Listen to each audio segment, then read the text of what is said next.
Hi, I'm Anna Wilds, the franchise economist. Can a franchise be a side hustle? The answer is yes, as long as the business model supports a part time commitment on the side of the franchisee. Let's remember that about 95% of franchises are owner operator business models. These require a full time commitment, and this will be spelled out in the franchise agreement. Now, let's be clear about what we mean by a side hustle. Most people want to keep their day job and grow a business on the side. I call these manage the manager business models. Another frequent term used to describe these are semi-absentee franchises. The good news is these type of franchises are my specialty. Now let's have a good discussion about this topic. Type your questions into the chat box. Thanks for joining us. I'm Anna Wilds, the franchise economist. Let's begin. I'm looking down at the chat box to see what questions are coming in.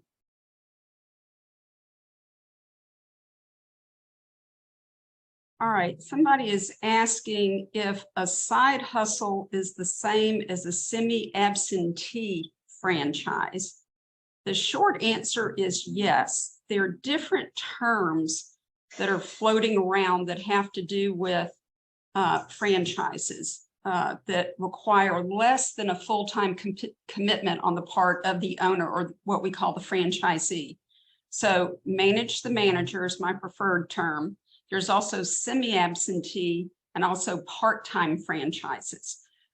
So when you hear those terms, pretty much you're talking all about the same time commitment of a franchisee. Okay, what is the time commitment for a side hustle or manage the manager franchise? That's an excellent question. Now that will depend on the particular franchise that has the manage the manager model.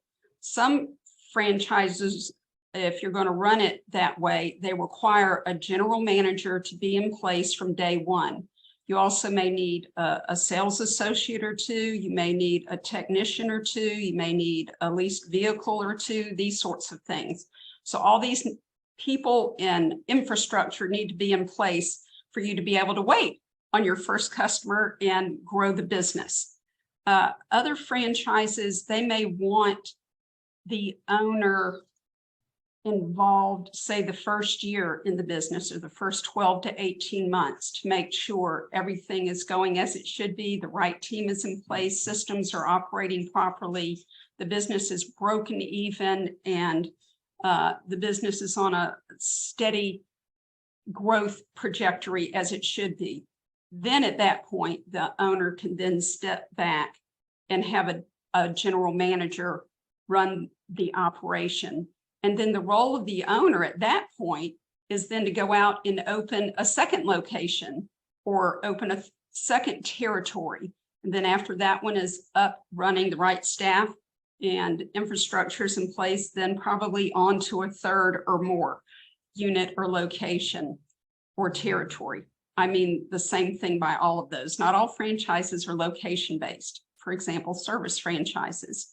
But the point is, with manage the manager business models, the thing to be very cognizant of, be very aware of, is that these type franchises really by definition mean the owner, the franchisee, is interested in growing and scaling multiple territories or multiple units. And this is because really the unit economics don't work with a single location. I mean, if you have to hire a manager to manage one location, that would be the business owner. That would be the franchisee. But if there are multiple units, multiple territories, or multiple locations, then each location can have its own manager. And then the role of the owner is to then manage the managers and also get the locations open. And in franchising, there are things called 3-packs, 6-packs, 10-packs. So the franchisee from the beginning, from the day they sign, they're signing on for multiple territories. And most franchisors who offer manage the manager business models are looking for franchisees that want multiple territories, multiple units. And so naturally, the skill set is going to be different than just say an owner operator who's going to open and run one location and be hands-on on a daily basis. That's a different investment level. It's a lower investment level. And that's a different skill set. For people who are interested in managing the manager, well, obviously management skills are needed. Really two kinds: people management skills and also business management skills. So the skill set is going to be typically different, not always, but typically for manage the manager is going to be someone who's had P&L responsibility, profit and loss responsibility in previous jobs, or maybe they've been a business owner. So they're going to come with a skill set that will set them up to be successful in a manage the manager type franchise. And so what's the investment level? Well, for owner operator, kind of the bare minimum of the franchises that I work with are $100,000 of non-financed money, meaning your own money or the owner's own money, $100,000, and then a net worth of about $250,000 to $300,000. Those are kind of the minimum financial requirements for owner operator. And it's really double that for manage the manager. So I would encourage someone to consider that if they have $200,000 of non-financed money of their own to put towards a multi-unit franchise where they could run it managing managers. So the role of the owner is executive management. And then the net worth requirement would be about $600,000. So 200 liquid, non-finance, 600,000 net worth. All right, so that was a great question. All right, speaking of money, someone wants to know how much money you can make with a side hustle. Will it be enough to support a person, a family, and where they can step away from a job is where I think that question is really heading. Well, I cannot make what's called an earnings claim, and there are over 4,500 franchises. So how much money anyone can make from a franchise will depend, of course, on the industry, the business, and of course, the skills and motivation of the individual franchisee. When you're going with a proven business model with training and support throughout the life of your franchise, and other people are succeeding in the business, so there are 100, 200 other franchisees and they're doing well. If you're having a struggle, is it on the part of the franchise, or is it maybe something on the part of the owner? And if it's on the part of the owner, then you reach out to your franchisor, to your training team, and see what you can do. So all of this is to say the amount of money that you make from any business, whether it's a side hustle or if it's your full-time commitment, will depend a lot on the skills, the motivation, the drive, and the goals that the person has for the business. If it's most franchisors, whether it's manage the manager or owner operator, they want you to be ridiculously successful from a financial standpoint. They want you to make money hand over fist, because the more money you make, the more money they make. So that's why they have systems, processes, proven business model, proven marketing strategy to drive customers, to help drive customers to the brand. And the role of the owner and his or her staff is to take care of the local customers and drive business to the local business. So how much you can make is going to vary all over the place. The best way to find out is to talk to current existing franchisees and ask them what their experience has been. How long did it take them to break even? What is their profit margin? How much drops to the bottom line after paying royalties and necessary operating expenses and that sort of thing? I coach people through how how to gather that kind of information when they go through the franchise discovery process or the franchise granting process. Okay, let's see, I think I already answered that. Oh, where can you look for manage the manager type of franchises? I really believe that you're going to need an industry insider like myself to help you.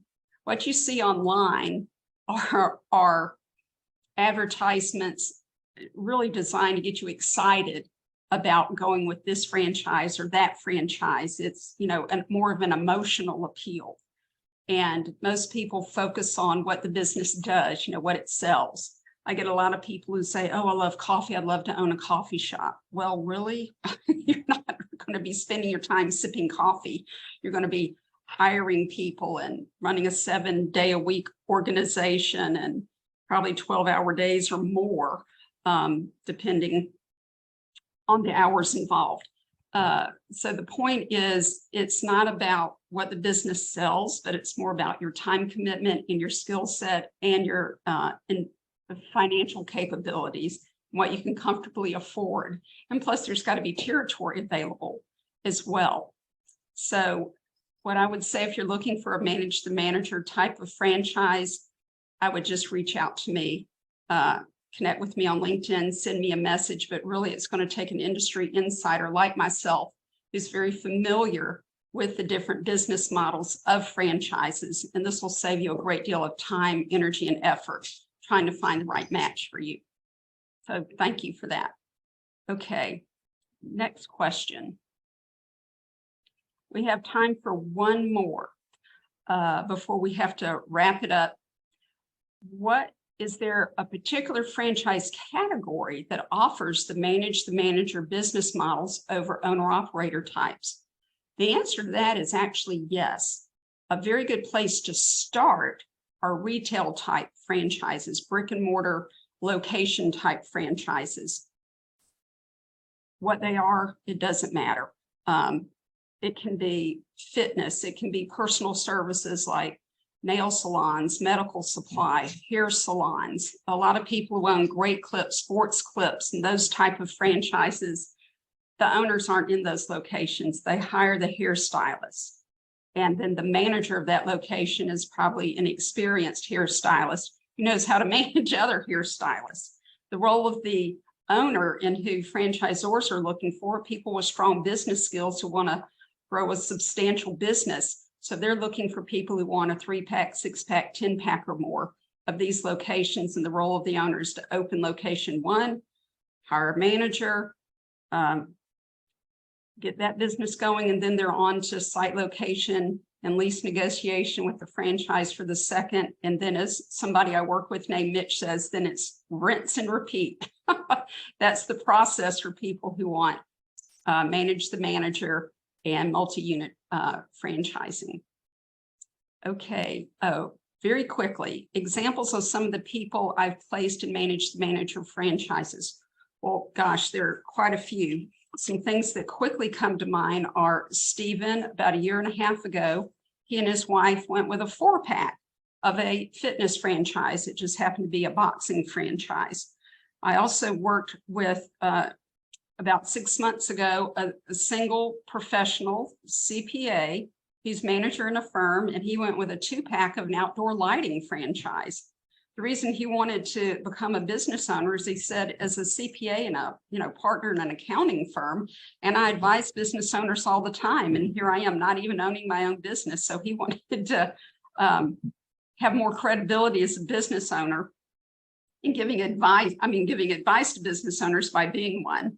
And then also Alberto went with a 3-pack of another fitness concept, and that happened to be indoor cycling. And the great thing about fitness type franchises is you hire the people to teach the classes, do the personal training or whatever it is. One of those people can be the manager of that location. And again, just like with the hair salons, the role of the owner is not to be in the business, but to open multiple locations, have a manager in place, hold him or her accountable, and scale the business. So that's all the time we have for today. Thank you for joining us. Next week, Franchise Minute is going to be on pet franchises. both owner, operator, and manage the manager opportunities. So please join us then. Thank you. I'm Anna Wilds, the franchise economist.